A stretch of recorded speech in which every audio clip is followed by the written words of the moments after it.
Okay, so welcome everyone to the Path of Awakening Buddhist Studies class. We're continuing our review and reading of Luminous Emptiness. And tonight we will be talking about a chapter titled The Five-Step Process of Ego. I have to admit that in preparing for tonight's class, I'm a little more anxious than usual about how I was going to approach this, because there's actually a lot of material in this chapter. And it's material that actually I'm really drawn to, and it can be overwhelming at times. It just so happened that in the last week or so, I was reading a very different book, a book titled My Stroke of Insight, that was written by Jill Bolt Taylor, who was a neuroanatomist, neuropsychologist, who actually suffered a stroke and recovered, and was able to write about her experience of how her mind changed, basically, what she realized, and also what she could not do as a result of the stroke. And just to read one paragraph from the book about a description of herself. She was also able to recover fairly well over several years. As she says, "I was by anyone's standard no longer normal. In my own unique way, I had become severely mentally ill. And I must say there was both freedom and challenge for me in recognizing that our perception of the external world and our relationship to it is a product of our neurological circuitry. For all these years in my life, I really had been a figment of my own imagination." So I'm not saying that modern neuropsychology and neuroanatomy is exactly the same as the Abhidharma, which is the basis of the chapter that we're about to discuss, but there's some similarity in seeing mind having many different aspects, different functions. But I think that insight that who we think we are is really a figment of our imagination is really at the heart of what this chapter is about. So the five-step process of ego refers, of course, to the five skandhas that I know we've talked about before. I think the key word in the title actually is process, that everything about, it's very easy to see the skandhas and all of the other aspects of the Abhidharma teachings as things. But the reality is they're actually processes, they're actually events, they're almost should be verbs rather than nouns, although it's certainly easier to talk about them as if they were things, and that's what I'm going to slip into. But if we can keep in mind that they're actually processes, that the skandhas are describing a constant coming together and coming apart of mental and physical events, and that what happens is we take these to be real when they're actually figments of our imagination, just as she discovered through her experience of having her mind changed so abruptly by the stroke, which is not recommended, by the way, but I'm glad that she was able to share her experience. It's really a really wonderful book, My Stroke of Insight. In a similar way, when we really come to understand the Abhidharma teachings, we will come to understand how it is that ego doesn't exist in the way that we think. So just to say a little bit about the Abhidharma before we launch into the chapter, the Abhidharma teachings were compiled actually after the Buddha's death. She mentioned this in the chapter. And what it is a compendium of all the different things in the Buddhist sutras related to the nature of mind and the nature of perception, primarily from a Hinayana perspective. And that's important to keep in mind. As part of this chapter, she talks about three turnings of the wheel of Dharma, which is yet another way of categorizing the teachings that sort of overlaps with the Hinayana and Mahayana. But the Abhidharma primarily is from a Hinayana point of view, although in this chapter she also works in some of the Mahayana point of view, and just a little touch, just a taste of what the Vajrayana point of view is on all of this. So the Abhidharma, I think it's most helpful to approach these teachings as much as could be called a psychology in Buddhism. It's really important to understand that the Abhidharma is written, or is presented, I should say, from the point of view of meditation practice. That not only are we talking about process rather than things, but we're always talking about the experience of mind now. And that it's certainly intuitively easy to understand at least some parts of the Abhidharma, even if one never practiced meditation. But it's really how the mind appears in meditation, or how what we come to recognize in mind when we're able to slow down enough to actually pay attention to what's going on, what's happening.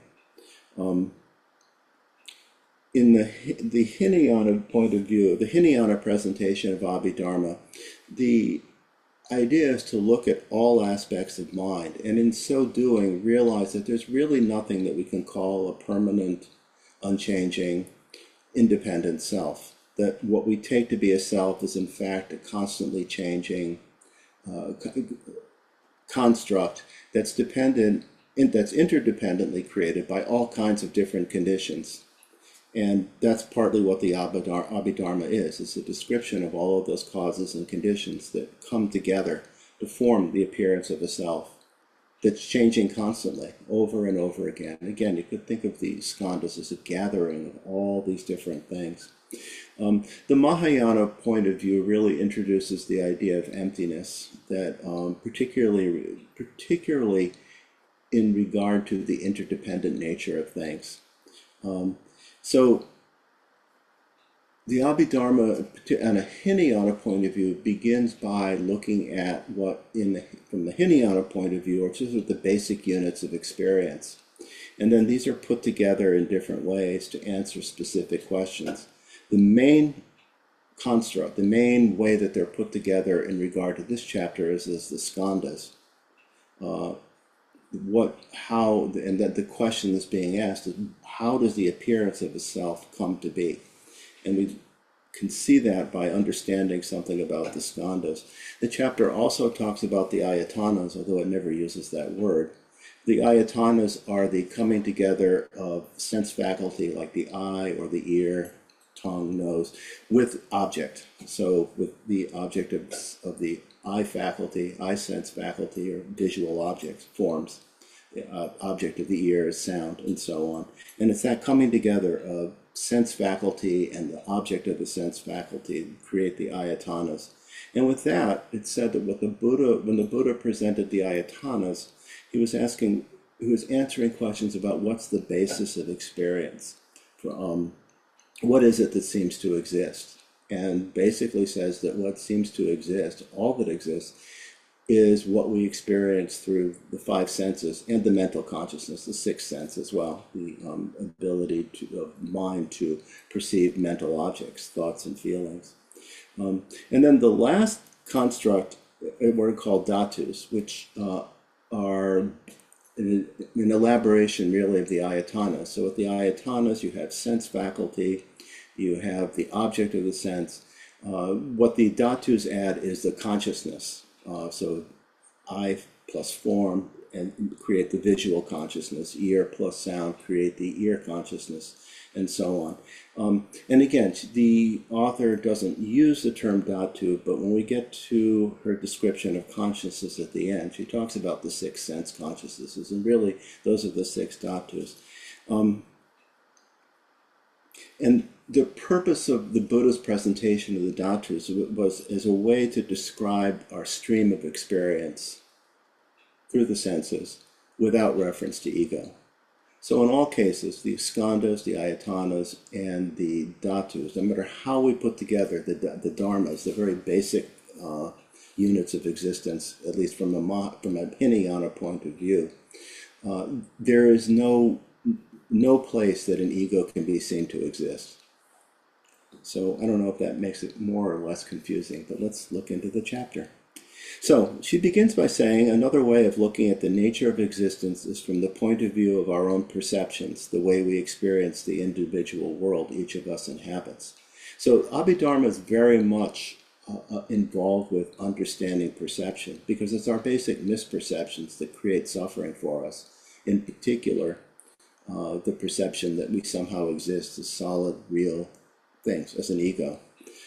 And so by looking at perception in various ways, the hope is to enable us to loosen our fixation on the figments of our imagination. As she says right in the first paragraph, our actual experience of all phenomena that appears to exist outside of us in reality only exists within our own minds, mediated through the senses. So a real understanding of ayatanas, dhatus, and skandhas, that's the inevitable conclusion, that no matter what we experience, no matter what we see, hear, feel, smell, taste, think, feel, is all mind, which is actually a Mahayana point of view, but it comes naturally out of Hinayana understanding. That all phenomena that appear to exist outside of us in reality only exist in our own minds, mediated through the senses. With that, she introduces the idea of dharmas with a small d, or basic units, and differentiates that from capital D dharma, which is the teachings of the Buddha, and gives as some definition of what dharma and dharmas mean, is that the word dharma, actually with either a capital D or a small d, has its root dhar, dar, which means holding and supporting, that it's the inherent quality of something. I'll read actually from a different text that I think explains what she says a little bit better. Dharma is a Sanskrit word which has about 10 meanings, of which 2 are of primary importance. One corresponds very closely to the English word thing, and the other corresponds very closely to things like spirituality or religion or something. This is what she refers to when she talks about dharma as law. It's not law in a legal sense, but more the law of things as they are, like law of gravity. That's what this other author means as well. He says it corresponds very closely to spirituality or religion or something. The etymology of dharma is that it means that which holds. So it's cognate to words like dar, as in vajradhara, vajra holder. Things are called dharmas because they retain the individual characteristics that make them identifiable as the particular things that they are. On the level of relative truth, because this laptop that I'm looking at retains or holds the characteristics which are recognizable as the characteristics of a laptop, then it's appropriate to call it a laptop. So it's, again, the sense of dharma is just a sense of basic unit of things that makes them recognizable, that sort of hold something in them. And so with this, we realize, as Francesca Fremantle says, there are innumerable dharmas, but in particular, the dharmas that are of interest in the Abhidharma are the physical and psychological elements that are seen as lying at the root of our way of perceiving the world.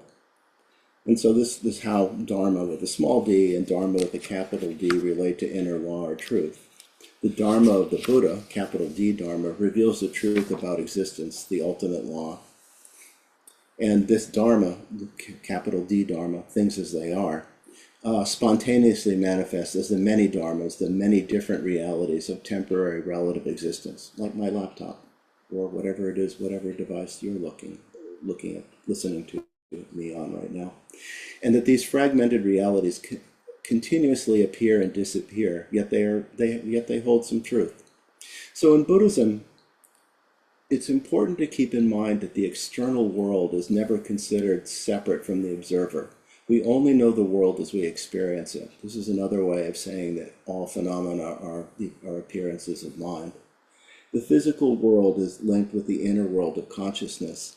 And with this, she begins talking about how we experience the world through the senses. So she talks, and this is the ayatanas that I mentioned before, the 5 sense faculties and the 5 sense objects. She doesn't talk about the mental faculty here at all, but more traditionally that would actually be 6 sense faculties and 6 objects. What she says is that all material phenomena are defined by the fact that they can be seen, heard, touched, smelled, or tasted. If not, we wouldn't know about them. And that all other dharmas are concerned with the processes of perceptions, consciousness, and psychological states. And that these states of mind condition the way in which we experience the world. And when we think about that, we realize that inner and outer, mind and body, can't really be separated. That from a conventional point of view, from the point of view of most people, there's a belief I am here and there's a world of objects around me. From a Buddhist point of view, it's all mind, and that all we really experience is the appearances of mind. Obviously, this involves a very different idea about mind, a less centralized idea about mind than how we usually perceive ourselves. But if we actually look at our experience, and this is why, again, I come back to what I said in the beginning, that the Abhidharma is really how mind appears, particularly in meditation practice. Not because we make something up, but because we slow down enough to actually see how things are.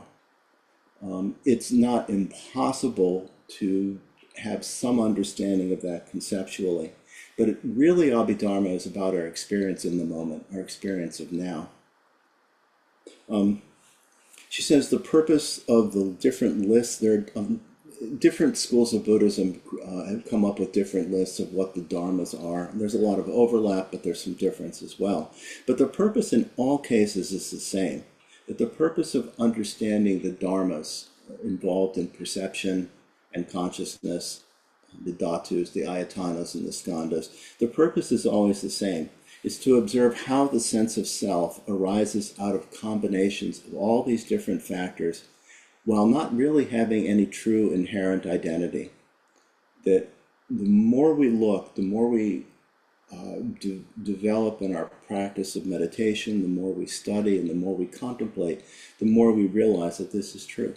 That moment to moment we change, and we change because it's a constant coming together and dissolving, coming apart of all the different things that are involved in creating a sense of self. Or as Jill Bolt Taylor, who may or may not be Buddhist, I really don't know, that essentially we believe the figments of our imagination and take ourselves to exist in a way that we don't. And she says the best known of all the different combinations is the skandhas, although the dhatus and ayatanas, or study Buddhism, you'll come across those terms as well. And the five skandhas, as she presents it, are form, feeling, perception, conditioning, and consciousness. Just as an aside, I really, in particular in this chapter, really liked her description of the fourth skandha, conditioning.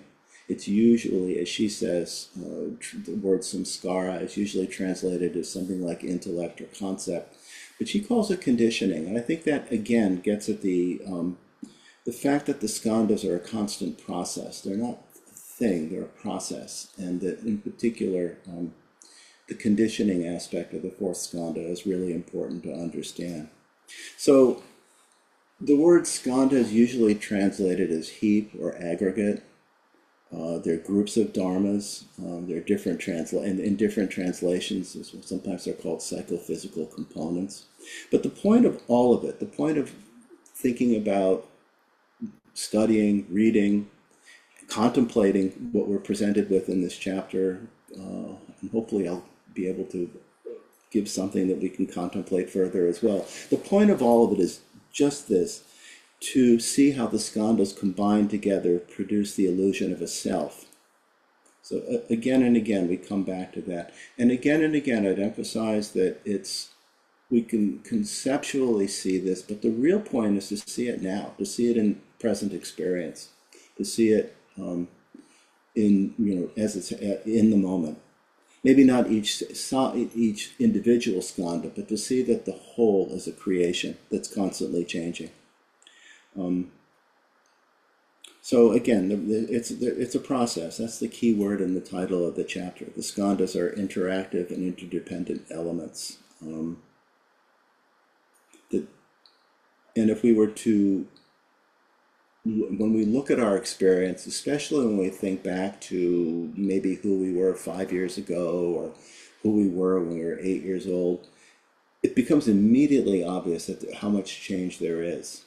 Change in how we think, change in our perceptions, change in our feelings, change in what we think we are, and that this is happening all the time. Again, to refer back to some of the material we've studied in the previous chapters, one idea or one purpose of understanding something of the Bardos is to see that we go through little deaths all the time in the sense of this constant change. That the process, that mind is endless stream of events and experiences, and that there's nothing really fixed in any of it. And this is the point. When we look, we see that thoughts, feelings, perceptions are changing all the time.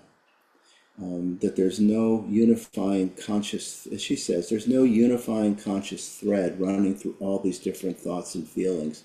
The I is constantly changing. We're an endless stream of momentary, interconnected psychophysical states, a continuous flow of moments of consciousness. And the dharmas, again, in the Hinayana tradition, are momentary particles of experience, like drops of water, that make up a flowing stream, while the skandhas, she says, might be thought of as patterns within that flow. Again, just to leave the chapter for a moment and say something about the Hinayana view of dharmas. The idea in the Hinayana is that dharmas are actually they actually exist in finest particles of experience, that things don't appear as they are. Things can be taken apart, but that there's some irreducible atom of experience. It's what Trungpa Rinpoche, if you remember the chapter we read on in Cutting Through Spiritual Materialism, talked about the Hinayana as being atomist, that even though the combined realities of things that we see don't really exist, that there's some truly existent particles, some truly existent thing. The Mahayana denies this and says, no, even the particles don't truly exist, and even moments of consciousness, which is don't really exist. And we can see that by trying to pin down a moment. When does a moment start? When does it stop? If we think about it conceptually, we have all kinds of reference points, clocks, calendars. But if we actually look at our experience, when does one moment shift into another? How do we define? If we were to just sit for a few minutes in sitting meditation, it becomes very clear you can't really pin it down. So that's more of the Mahayana point of view. So with this, she talks very briefly about the three turnings of the wheel of Dharma, which she says aren't exactly the same as the three yanas. So the first turning of the wheel of Dharma by the Buddha, especially, she says, especially focused on impermanence and the absence of self, and that the way in which we come to realize this is by analyzing the skandhas and the dharmas to undermine the seeming solidity of things, which is what we've just been talking about. Though we see that things are in constant change, that if we looked at any one skandha, like the skandha of feeling, we realize that our feelings are constantly changing in relation to different things that we experience. If we look at the skandha of perception, we realize our perceptions are constantly changing. Our thoughts are constantly changing. So there is no one thing that we can grab onto and say, this is a permanent, independent, singular self. And from this point of, again, as she says, from the Hinayana point of view, the dharmas themselves are taken to be ultimate realities that we experience, but the self is not real, a construct. And the purpose of coming to understand that is to be able to cut through our attachment, our identification with the skandhas, so that we begin to become freer, less bound up in a false view. The second turning of the wheel of Dharma is the Prajnaparamita teachings, the teachings on emptiness or shunyata. In this case, in the second turning, the dharmas themselves are seen as empty. We think of the Heart Sutra, no eye, no ear, no nose, no tongue. It goes through all the different things, all the dhatus, all the ayatanas, all the skandhas, no form, no feeling, no perception, no sense, and so on. It's seeing the emptiness of the dharmas themselves, and so which allows one to go beyond oneself and to begin to have a sense of the dreamlike or ungraspable nature of things. With that, we actually recognize twofold egolessness, that not only do we not exist in any solid, permanent way, but all the phenomena of perception don't exist in any kind of real, permanent, independent, singular way.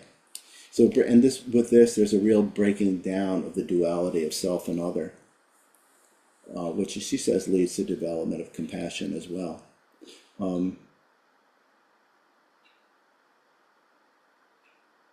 As she says, with the second turning of the wheel, it's no longer, It's no longer necessary for the meditator to concentrate on primarily identifying the separate dharmas as an antidote to ego, which is the Hinayana approach. Instead, with at least some basic experience of its absence, there's more emphasis on understanding the process, the process, the activity, by which our ego-based experience of life is continually built up and maintained, and seeing through their apparent reality. The third turning is the realization that emptiness is really nothing other than our Buddha nature, the awake luminous nature of our mind. The absence, as she says, the absence of a limited individual self is not nothingness. In other words, the discovery of egolessness is not nothingness, but the experience of awakened presence. That when we let go of our mistaken perceptions and our mistaken beliefs, we're fully here, we're fully awake, there's no barrier. And with this, sometimes it's called the great self, although it's not a self in the way that we usually think of a self. But this is realizing the potentiality of enlightenment is within us. So the second and third turnings, the second turning being the presentation of Shunyata and Prajnaparamita, the third turning being the recognition of our inherent Buddha nature, our basic goodness, or awakened mind. Those are connected or correspond to the Mahayana. And you could even say really that the third turning even extends into, or at least it certainly connects with the Vajrayana, which Trungpa Rinpoche in one talk that I heard said, some scholars have said that the Vajrayana is an advanced form of Mahayana, and that's not wrong. That with that, the Vajrayana has developed a really powerful practical methods and techniques, as well as the symbolism of the Tantras. But the idea is, again, just being able to recognize and fully identify with the awakened state of mind. That with the Vajrayana, we realize that it's not just that we have the essence or a seed of Buddhahood in us, but that we actually have within us fully developed Buddhahood. If we just recognized and were able to rest in that, identify with that, as the author, the author says, our fundamental awakened state has never been diminished or destroyed. It is not essence or seed. It's only obscured by ignorance, and that the techniques of and the practices of Vajrayana are particularly powerful in overcoming or seeing through that ignorance. So then she asked, where did ignorance come from? Where did this ignorance that obscures our state of mind, our basic true nature, where did this come from? And the answer is that it arose from the basic state itself, that it's essentially we become caught up in a dream without any reality of its own. And that the fundamental ignorance is not recognizing our true nature. That's the fundamental ignorance. Then there's an ignorance that rises out of that with all the mistaken perceptions and beliefs that come out of that. But the ignorance itself and all that can be that arises from it, in a sense, comes back to the true nature of our mind, if we can see it in the right way. This is why, for instance, in the Kagyu lineage chant, it says that the essence of thoughts is Dharmakaya. It doesn't say thoughts are Dharmakaya, but their essence is Dharmakaya. And if we're able to recognize that, then it becomes something else. As she says that enlightenment, especially in regard to the Bardo teachings, is envisioned as the wisdoms of the 5 Buddha families, which we're told will be actually explored in the next chapter. But the Buddhas of the 5 families appear in the Bardo of Dharmata, which literally means dharmaness or suchness, things as they are, the essential quality of all dharmas. So, and with that, in the Bardo experience is the experience of brilliant rays of light. Again, just a luminous emptiness, absolute clarity. And she says that in the next chapter, she'll go over the correspondence between the Buddhas, the skandhas, and the elements that we talked about last week. But with this, she begins describing the 5 skandhas.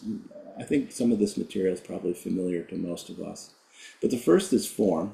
Anything, which she says is anything that can be experienced through any of the 5 senses. It's not just visual.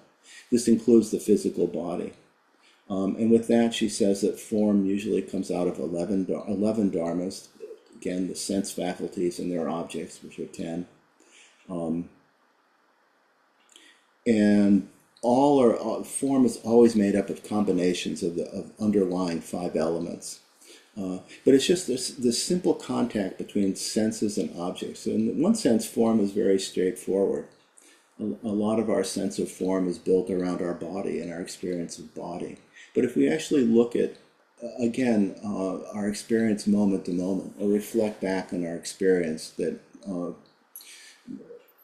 in the past, it takes on a dreamlike nature when we realize that our sense of who we are, our sense of form changes from moment to moment.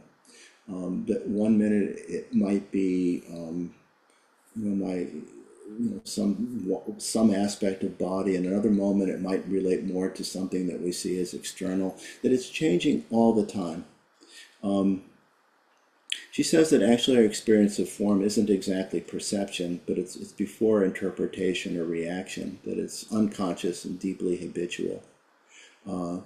But the 11th Dharma in this, she says, is called the unmanifest, which are the invisible imprints of dreams, visions, vows, and intentions, which is, again, a Hinayana concept that there's some interesting ideas in the Hinayana Abhidharma about hidden phenomena, for instance, like impermanence is taken to be a hidden phenomena.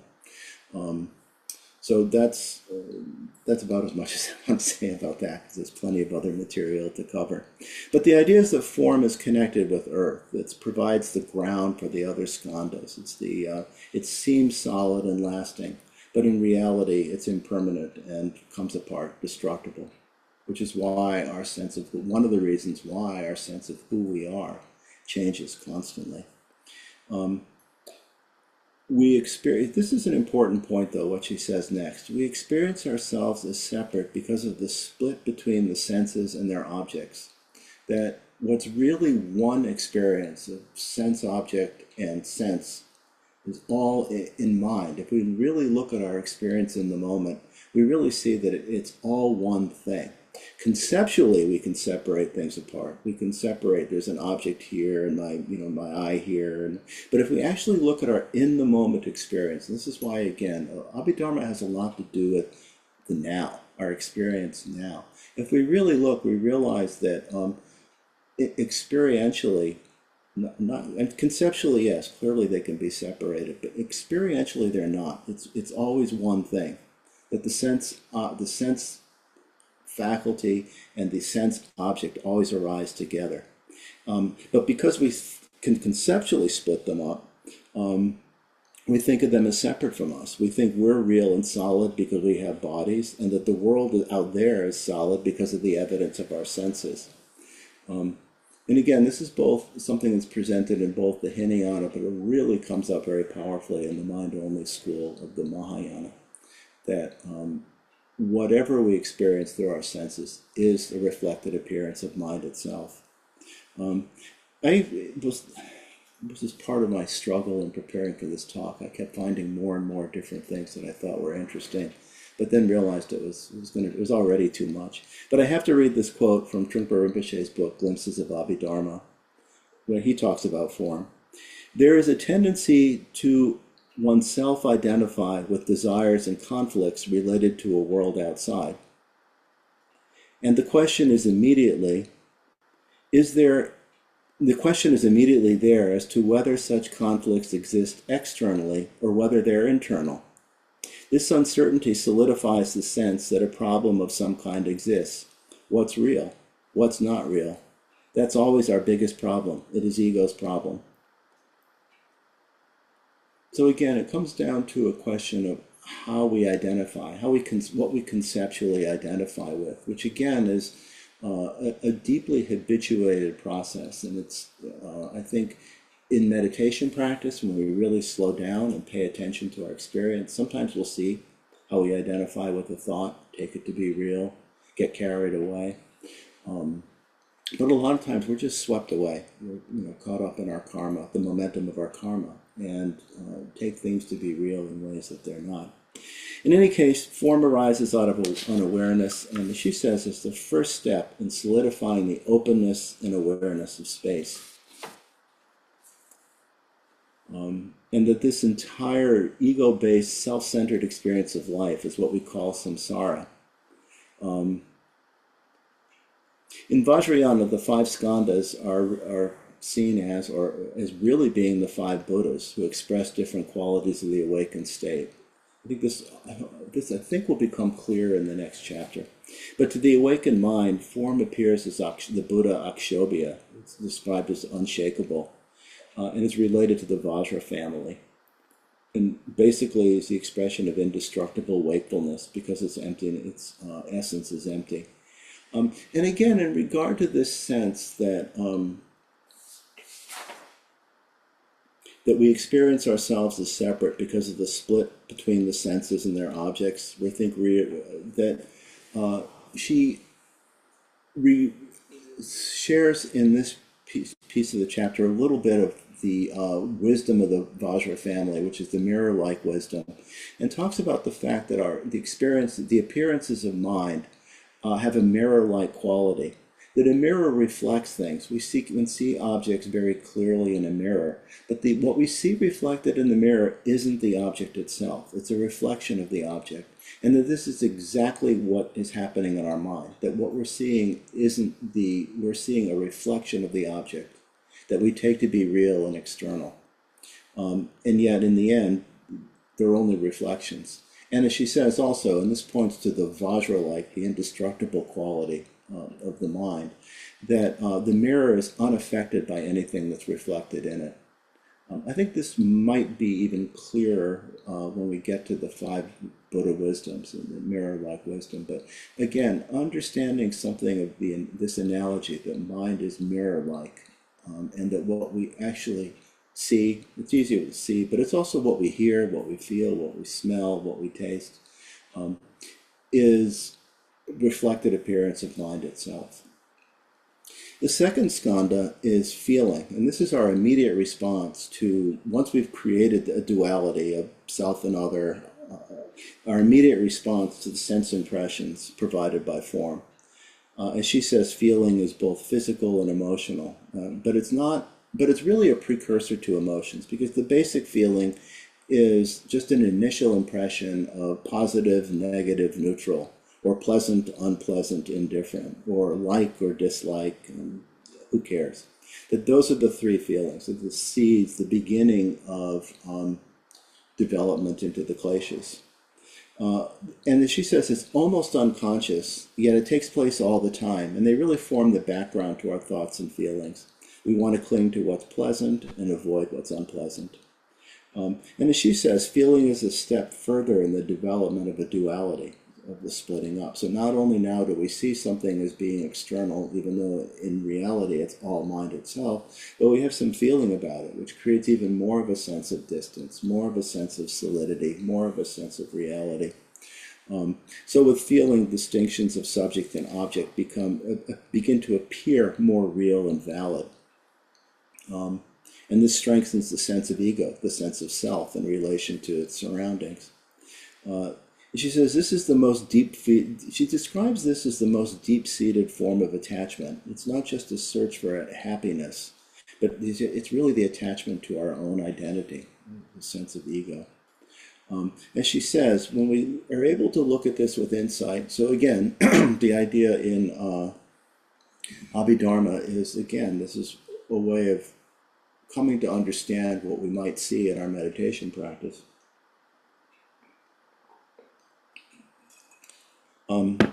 That with insight, we see the feelings are empty and transitory. As she says, they're like foam on water. And as a matter of fact, this particular skandha is associated with water. And again, actually this is true with any kind of contemplation of any of the skandhas, that we see their changing nature, we see the multiplicity of all the different kinds of experiences we have. So we can't say that, for instance, pleasant feelings of the self. We can't say unpleasant feelings of the self. We can't say indifferent feelings of the self, because they're always changing. If they were the self, they'd always be there. But in fact, our feelings on this level are constantly changing. And that's really what one way of contemplating all the skandhas, is just seeing their changing nature, their impermanence, and their multiplicity. As well as coming to understand their interdependent nature. If there wasn't the form skandha to begin with, there wouldn't be feeling. So again, one leads to another, but it doesn't have any existence on its own. Anyway, through understanding the empty nature of feeling, we develop, she says, we develop stillness and equanimity. We're more able to understand something about the fickle nature of our minds. It might even have some sense of humor about it, how we can feel one way, and then moments later, day later, a month later, feel completely different about the same thing, if we have some insight into our experience. As she says, beneath the constant push of likes and dislikes, there is an underlying essence of mind that remains the same in all experiences, which is the true nature of mind, of awareness. The feeling skandha is associated with the Buddha Ratnasambhava, the jewel-born. She connects the feeling element with water, but Ratnasambhava is connected with the Ratna family. And the idea here is one of equanimity, that there's an unbiased approach to all things.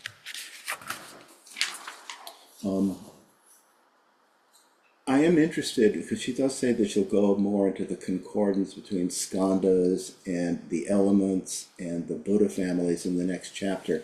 I have to say that she connects Vajra with earth, where normally Vajra is connected with water, and Ratna with water, which is normally connected with earth. The next three are consistent, so I'm curious to see how that gets resolved in the next chapter. Just again as an aside.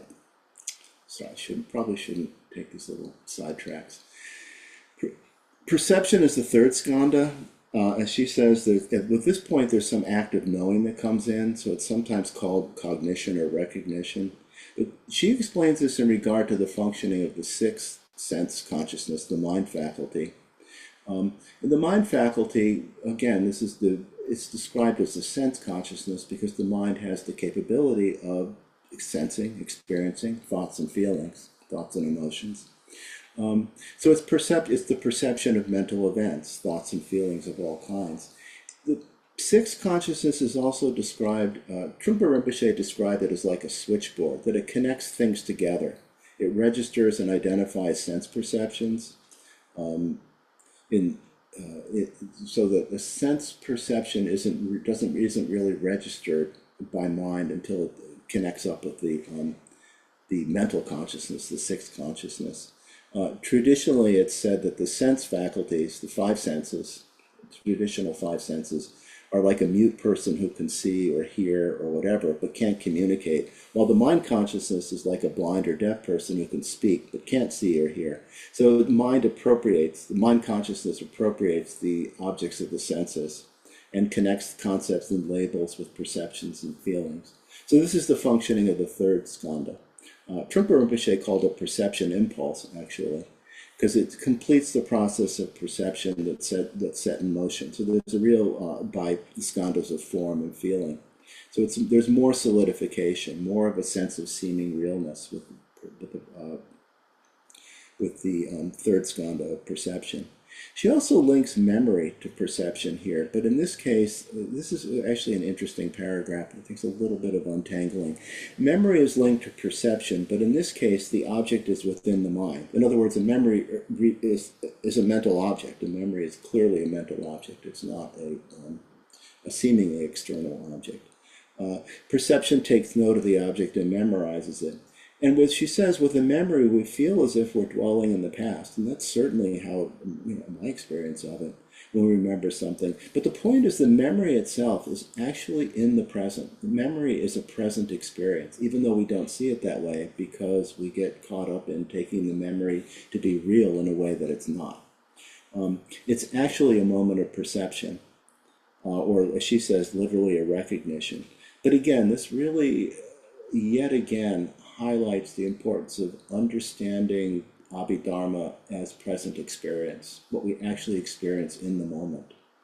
In any case, that quality of knowing, which is inherent in perception, knowing, intensifies even more the sense of separation and individuality, and creates a central reference point.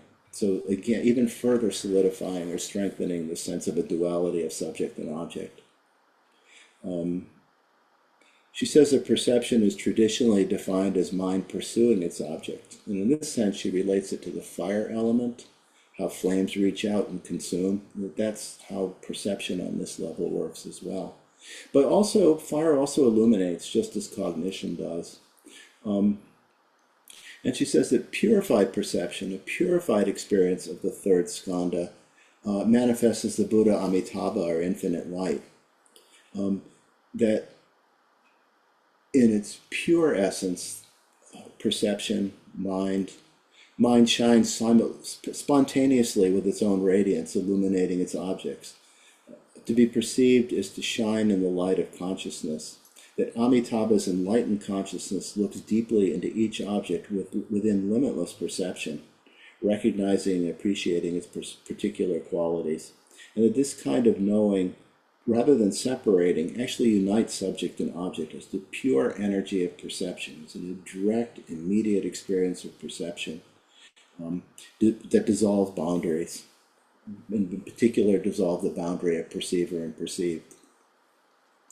The fourth skandha she calls conditioning, and it's traditionally in Sanskrit called samskara, which, as she says, has been translated in many different ways. Intellect, concept, mental events, formations.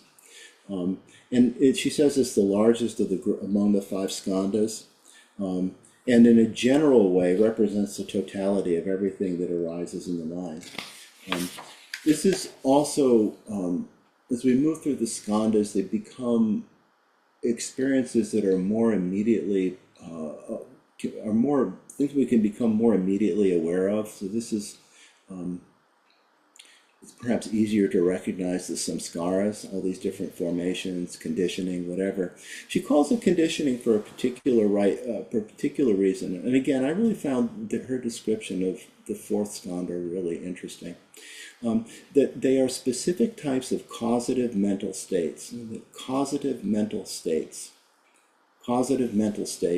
giving rise to our characteristic views, emotions, and ideas, which in turn are the causes of our actions. So again, they come out of the fourth skandha arises, comes together out of the experience of the skandhas of form, feeling, and perception. But again, it's a further elaboration of the figment of our imagination. That there's a real solid I and other, perceiver and perceived, subject and object. But in this case, causative mental states. They exist in the mind stream, she says, as latent dispositions rather than as fully developed thoughts or concepts. And she also says, although we possess all these inherent tendencies, some of them become strengthened through repeated arising, while others seldom appear. And for this reason, there are differences in people, differences in personality or characters that people have.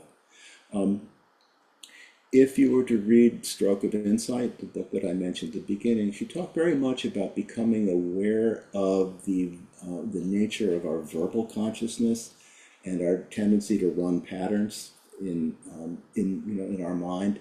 And again, it's not a Buddhist book. And I think from a Buddhist point of view, what makes the difference is our awareness in the moment, that we have a choice about what we do. And we actually always have that choice. But we often don't recognize it, or we're often so carried away by the momentum of our thoughts and feelings that we don't recognize the choice that we have. But the fact is that we do, and we can make choices about which dharmas, which causative mental states we identify with and act on, and which ones we can just see and let go of, relinquish. Anyway, she says the most significant thing about these causative mental states, these samskaras, the conditioning, as she calls it, that the most significant thing is they lead to actions, which is literally the meaning of karma. And they can be regarded as motivating impulses. This is another way of thinking of causative mental states. Motivating impulses, they set in motion the karmic chain of cause and effect. She says the word samskara conveys the ideas of construction and completion. It completes the process of reacting and perceiving and constructs each person's version of reality. So there are different lists as she says, there are different lists of conditioning factors in different schools of Buddhism. Vajrayana usually says 51 or 52, but sometimes it's rounded down to 50. And in the iconography in of many of the deities and deity practice, the visualization practice, they're presented as severed heads, like a necklace of severed heads or skulls, and which represents their purified nature. You could think of that in a lot of different ways, but the idea basically is the ability to recognize but not go further with it, the ability to simply see it as it is without identifying, so that the notion of a severed head is a very graphic and immediate way. That idea of just simply being aware without identifying, without engaging, without elaborating further. Anyway, that's the Vajrayana iconography. She says that each of the samskaras could be thought of as if they were a separate I, but if we look closely, there's no unifying self. Again, it's that multiplicity, the fact that we're no one way all the time, that there's constant change, constant impermanence. And then she says, well, some readers might be interested in looking at the traditional list of factors in more detail, and goes through them. She says that all the factors appear and disappear from moment to moment, continuously forming new combinations. So again, this is the interdependent nature of things. There are a lot of different ways in the Mahayana where we might come to understand something of shunyata or emptiness, but in particular, a real deep understanding of interdependence, the fact that no one thing exists independent of other things, that things come together, things appear as a result of the coming together, the coming apart of causes and conditions, is really, is a very powerful way of understanding shunyata or emptiness. In any case, she then goes through a list of the different elements, the different samskaras, the different concepts. And they describe basically mental events. Again, these also are probably best understood as a process. But the first five are the omnipresent, what are called the five omnipresent factors. These are present in every moment of mind. She calls them intention, attention, contact, feeling, and perception. And again, they're involved in every moment of samsaric mind, and they're how the mind actually apprehends objects. As she says, the most relevant is intention, which I've also seen in other texts referred to as directionality of mind. I don't know if that's a more or less helpful translation. But the basic idea is it's the directionality of mind toward the perceived object. We could think of it as motivation or drive. That the first movement, and it's the first movement of mind toward an object. It's not easy to see because so often we jump from thought to thought to thought, but that's just it. This intention can just be how we experience a thought.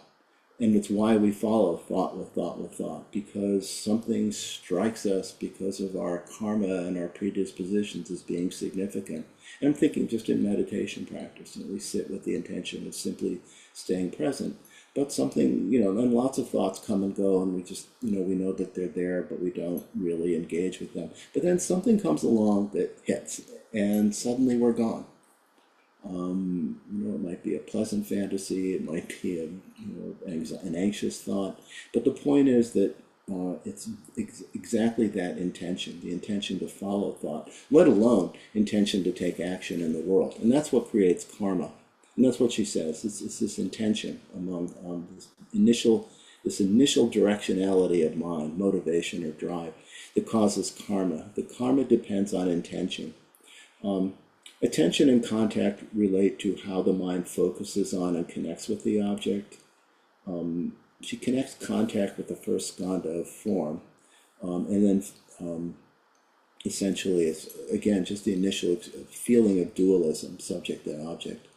And then the feeling and perception, the last two of the five omnipresent objects, are really the second and third skandhas, but they're included here as well. The next five, she says, are always present, but in varying degrees. These are called in other texts the object determining factors. So they're almost always present, but their strength really depends again on karma and conditioning, and so they vary to some degree in their strength or intensity. And these are a wish or desire, I'm giving two translations because sometimes I think I have what she said and then I have a different text. And sometimes it's helpful to hear the same word translated in two different ways. It's not like one is right and one is wrong, but maybe between the two we can kind of triangulate, get what they're really pointing to. So wish or desire is one, decision or appreciation is another. So again, it's more and more involvement with the object of perception.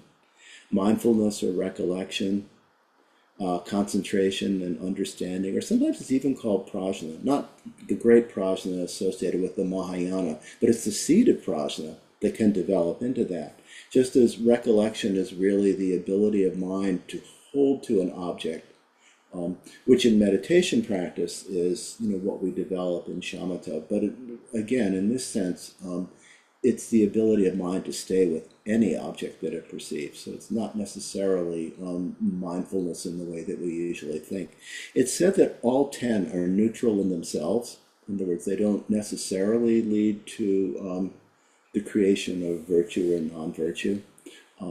So for instance, mindfulness or recollection can be exactly what lets us return to awareness in meditation practice, but also how we can stay focused on engaging in acts of passion and aggression. So it's neutral in and of itself. It's actually the next sets of factors that determine whether the action leads to virtuous or non-virtuous karma. Then the next set are what's called the kusala, which is the 11 positive mental factors. And then there are 26 negative factors, beginning with the 6 root kleshas, and then 20 secondary emotions that arise out of those.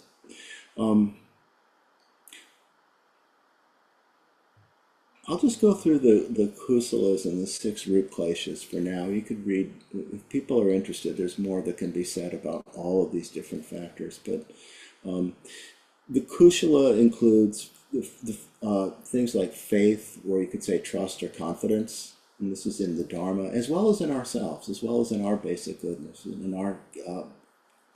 in our capabilities, as well as trust and confidence and faith in the teachings. The second one is vigilance over one's mental states, which is really something we develop in meditation practice, the ability to just recognize what's in our mind, aware of what we're experiencing.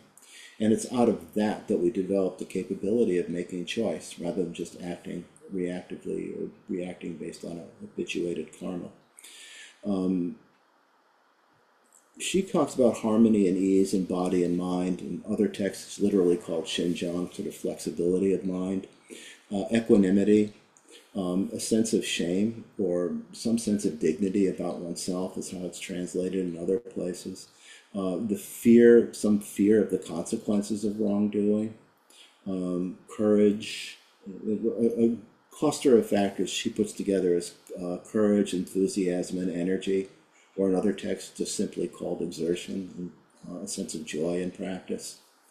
And then the 3 that are the opposite of the kleshas: non-attachment, which is the opposite of passion, the absence of hatred, which is the opposite of aggression, and the absence of confusion, which is the opposite of ignorance. And then finally, non-violence. So those are the kusala, or the positive factors. When those are present, our mind is oriented in a direction toward virtue and development of prajna and egolessness and so on.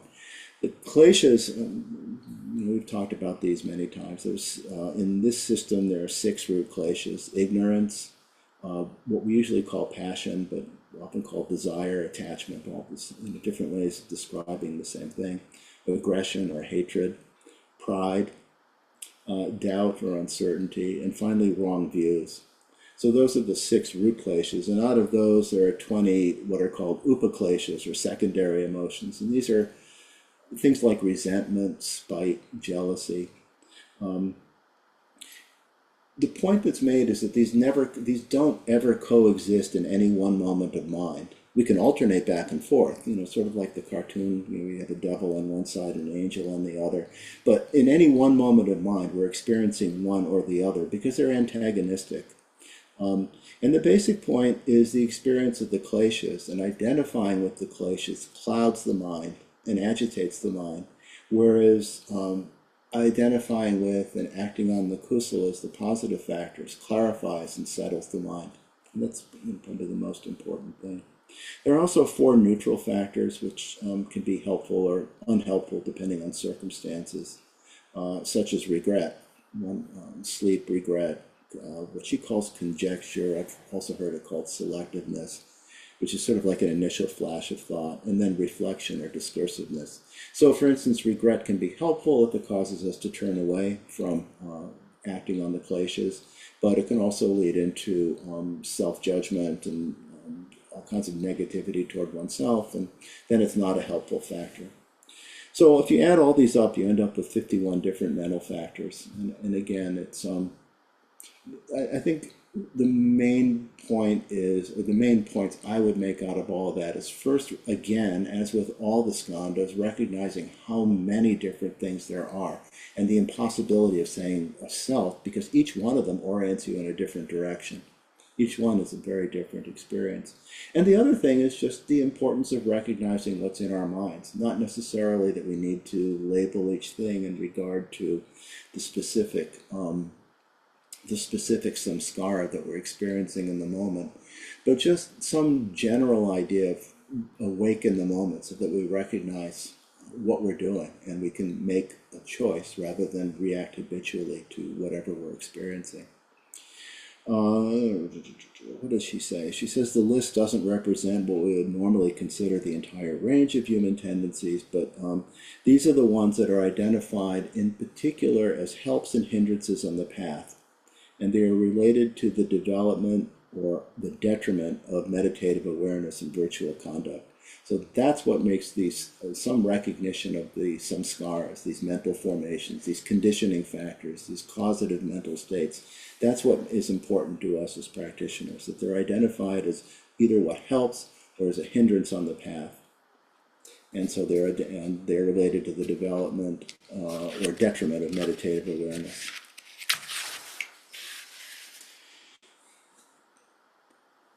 So the point she makes is that when we really look into this skandha, the fourth skandha, we become aware of the level of this level of functioning in ourselves, and we begin to realize the extent to which we're programmed, which is, again, karma, and how all these preconditioned interdependent factors determine our behavior.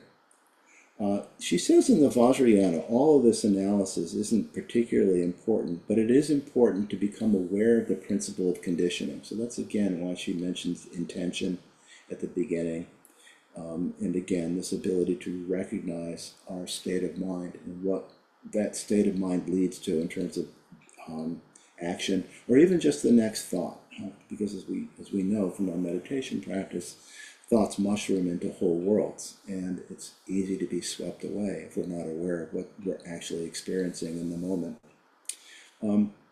Again, she says that we might think these factors relate to some kind of real identity, but if we really look, the less substantial they appear. She describes it as like peeling the skin of an onion, that layer after layer that just comes off when we realize it doesn't have any real inherent nature to it. She says that conditioning is associated with air, the element of movement, that it's effort. In essence, it's the effortless accomplishment of all actions. It's the Buddha Amoga Siddhi, unfailing success, Lord of the Karma family. And it refers to activity that arises from clarity and wisdom rather than confusion, that it's a pure dynamic energy when it's no longer distorted by unawareness. And again, I think some of this becomes clearer when we talk about the five wisdoms that she's actually alluding to here. The last skandha is consciousness. So this is the last skandha. And again, it's not the awakened consciousness, but it's the vision, which is called jnana or wisdom, but the vijnana, which indicates division. Again, it's a consciousness that's based on the initial split into I and other, the initial false the figment of our imagination that we exist in some way that in reality we don't. It's a dualistic consciousness that's separated from our original primordial wisdom.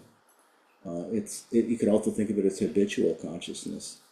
And there are actually texts in the Vajrayana. There's a text by the Karmapa called Distinguishing Consciousness from Wisdom, which is ultimately what we want to be able to do. Whenever we speak of consciousness, she says in Buddhist psychology, it refers to all of the functions of the unenlightened mind. including what Western psychology calls the unconscious or subconscious. Her description of the subtle of consciousness involves the Yogacara, which is a Mahayana school view of the eight consciousnesses. And in looking at the eight consciousnesses, again, it's really important to think of them not so much as things, but different functions of mind, different ways in which mind functions, different aspects of mind. There are different ways that mind manifests. And she begins with what you could say an outside-in look, that the first of the six consciousnesses, and we've talked about these before, refer to the sense consciousnesses. So it's visual consciousness, eye consciousness, ear consciousness, tongue consciousness, the eye, ear, nose, the five senses, and also the mind consciousness, mental events. But again, it's important to think of these as processes, things that not as solid things, but as processes that occur. That from moment to moment, we hear things, we see things, we feel things, we think things, and that it's one or another consciousness is always activated in some way. In addition to the six sense consciousnesses, which includes mind and then the five traditional consciousnesses, there's a seventh consciousness that is called afflicted mind, which is seen as the origin of ego. Trungpa Rinpoche called this the cloudy mind. And what it does is links the sixth sense consciousness with the eighth consciousness, which is the Alaya Vijnana, the unconscious. And it says this ignorance, which is the seventh consciousness, pervades the six senses so that all our perceptions are immediately influenced by confusion. So it's the seventh consciousness that's seen as sort of the origin of ego, the source of confusion, the source of misperception. She says this occurs on the level of dreams, memories, the undercurrent of thoughts, in other words, the subconscious thinking that we do, subconscious gossip.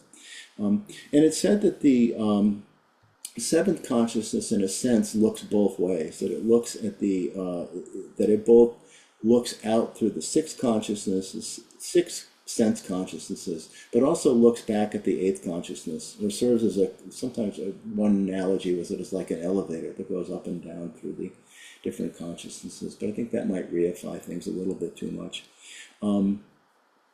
It's through its connection with the eighth consciousness that, as she says, it provides access to the vast hidden library, the memory banks of the eighth consciousness, which we'll talk about in a minute. Sometimes it's said that it's described that the way that the seventh consciousness, this cloudy consciousness, this subconscious consciousness functions, is that it looks back at the eighth consciousness and takes that as a self, and then looks out through the six consciousnesses and it takes that to be other. And that this is the fundamental misperception. This is the fundamental split into duality. The eighth consciousness, and again, I know we've talked about this before, is the Alaya Vijnana, and it's actually the basis for the other seven. The other seven actually ultimately arise out of the Alaya Vijnana. The Alaya Vijnana is called the storehouse consciousness. It's the storehouse of karmic seeds, the storehouse of karmic tendencies. Trungpa Rinpoche also called it the storehouse of reference points, which again, sort of how these seeds influence how we think and experience things when we're just carried along by the momentum of karma.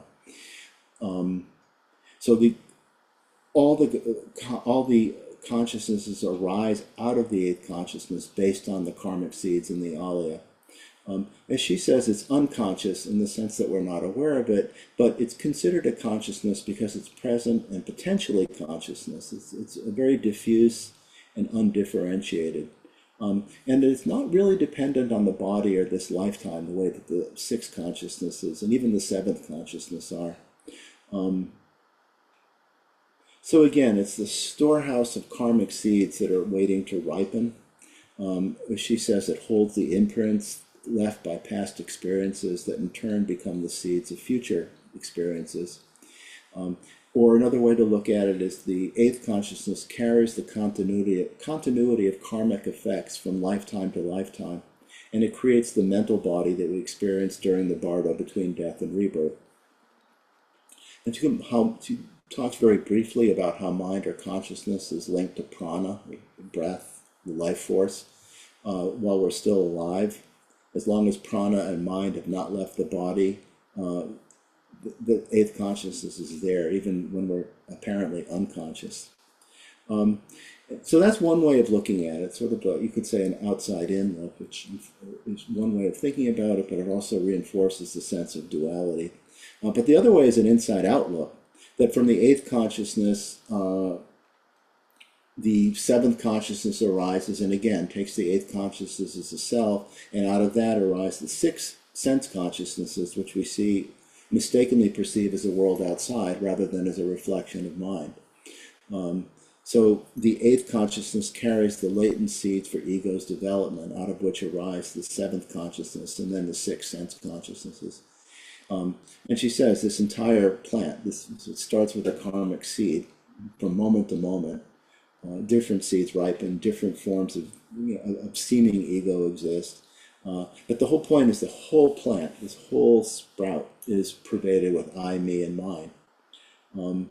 She says that the fifth skanda consciousness pervades all the skandhas, and again, it's important to understand the notion of interdependence here. So there's karmic seeds that are ripening all the time. Based on the karmic seeds that ripen, the seventh consciousness has a particular form, and the sixth sense consciousness are shaped by those karmic seeds. And again, if we just, again, look at our experience in life and think about how we can feel so differently about things.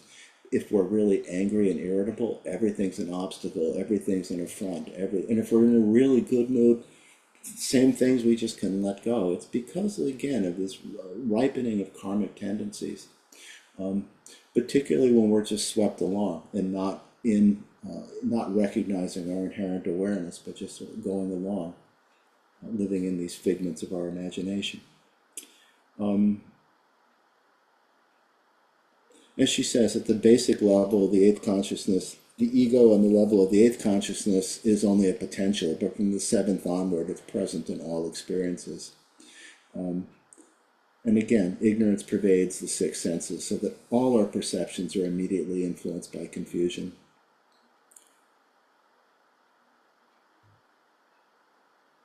She also talks about consciousness as kind of yet one more way of solidifying the sense of self and other, the sense of duality, that we feel that to be conscious of something at all automatically implies being conscious of something other than ourselves, because we're so accustomed to thinking in terms of duality.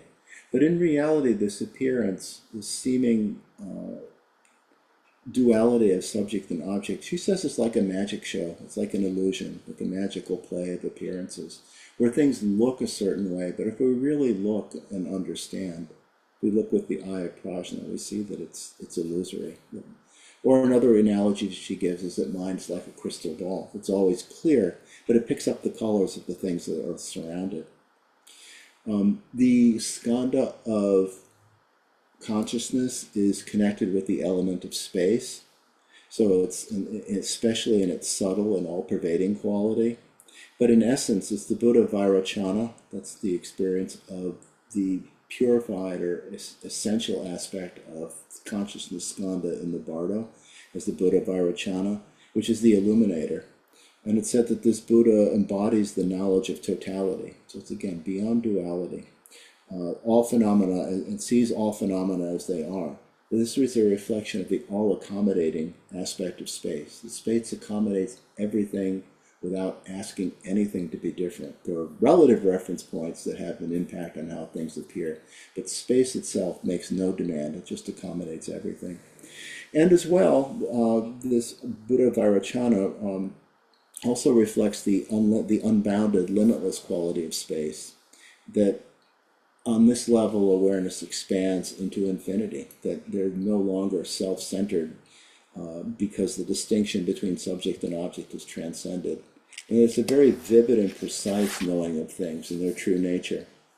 And altogether, she describes very briefly the appearance in the bardo of 8 male and female bodhisattvas and the bardo visions, that the bodhisattvas, the male bodhisattvas embody the 8th consciousnesses, the female bodhisattvas, embody their respective object of awareness.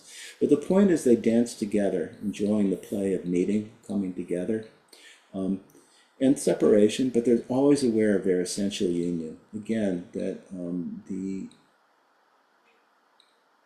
division into I and other, subject and object, is mentally created, and that if we actually relax in meditation, we can see that, which doesn't mean that we lose the ability to discriminate, but we also have some appreciation of totality or wholeness. With this, she completes her description of the skandhas and begins talking more about the experience of emptiness in relation to the skandhas. So this goes to the second turning that we talked about earlier, and quotes pieces of the Heart Sutra. The skandhas are empty as seen by Avalokiteshvara, which form is emptiness, emptiness is form. It says the essential nature of the skandhas is emptiness. They have no reality on their own.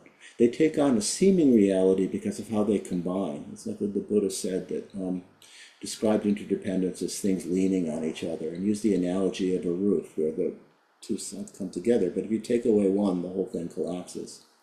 And that's how things come together to create an appearance. But if you take away the causes and conditions that bring it about, you see that it doesn't have any inherent reality. It just appears. She says, this means when we meditate on emptiness, we can free ourselves from the gross characteristics of the skandhas and activities of the skandhas and interrupt the relentless flow of cause and effect that they constantly create, constant flow of karma. We stop holding on to our habitual idea of ourselves and relax into the openness and clarity of space. And she says, again, emptiness is not a negative condition. It's a positive one. That with experience of emptiness doesn't mean that things don't appear, but that the experience of emptiness ultimately is one of freedom and openness. That existence may not be, as she says, existence may not be real in the way that we've always imagined, but it is real in a far more wonderful way, as the play of wakefulness. Which reminds me of a class once where we're talking about shunyata, emptiness. We're asked to think about the teachers that we might have met. I'm not talking about myself. I'm talking about realized people like Trungpa Rinpoche or Pumlok Rinpoche or Dzigar Kongpo Rinpoche, Sunni Rinpoche, Karmapa, and so on and so forth. That when you actually have a chance to see these people and how they are, you realize there's a constant sense of play and possibility and creativity and awareness and vividness, and that's the real experience of emptiness, because there's no obstacle, there's no barrier. That a tremendous ability to see possibilities in things, and a tremendous ability to appreciate the richness and beauty and power of things, again, because with the recognition of emptiness, it's not negation.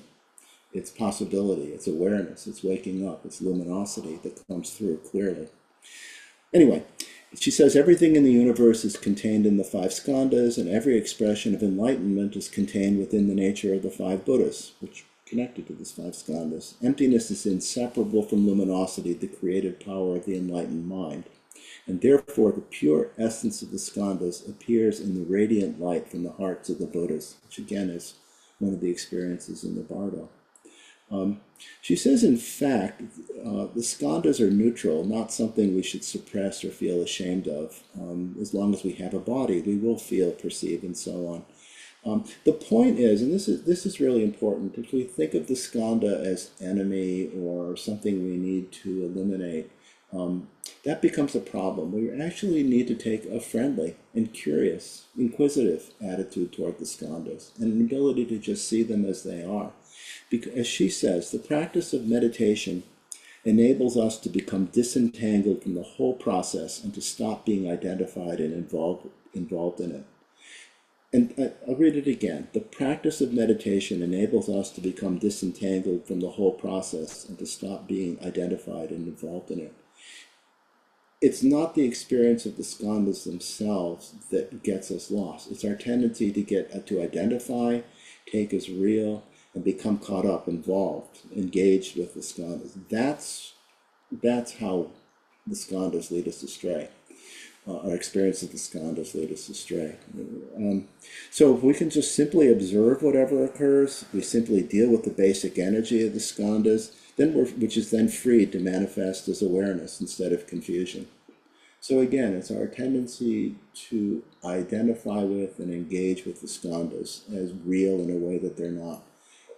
That's this, and we work through this through the practice of meditation, which is, again, just in how we're instructed to practice meditation. This is just allow ourselves to simply be, and to be aware of and let go of any sense of effort, any sense of goal. So if we can just be with the skandhas with some sense of gentleness, which is just allowing things to be as they are, it's a very basic definition of gentleness, and just see and be curious and open, then the skandhas become transformed.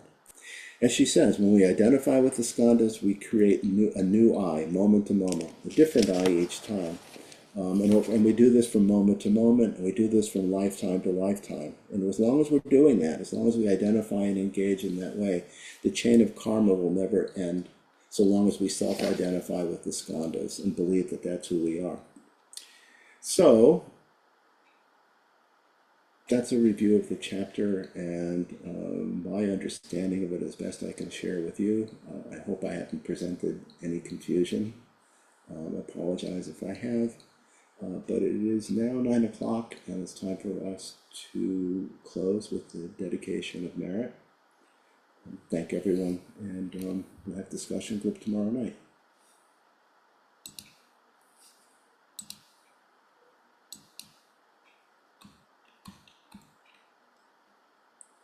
So again, we'll close by dedicating the merit generated by our practice and study for the benefit of all sentient beings. By this merit, may all obtain omniscience, may it defeat the enemy wrongdoing, from the stormy waves of birth, old age, sickness, and death, from the ocean of samsara, may I free all beings. By the confidence of the golden sun of the great East, may the lotus garden of the Rigdon's wisdom bloom, may the dark ignorance of sentient beings be dispelled, may all beings enjoy profound, brilliant glory.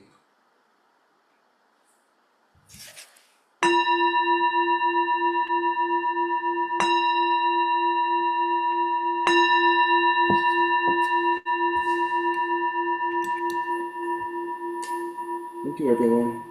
Thank you, Michael. Thanks, Michael. Wonderful. Thank you, Michael. Thank you, Michael. Thank you.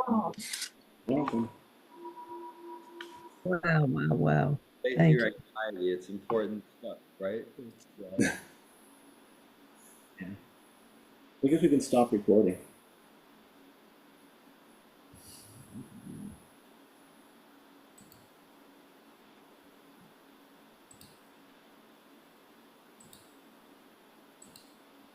Good night, everyone.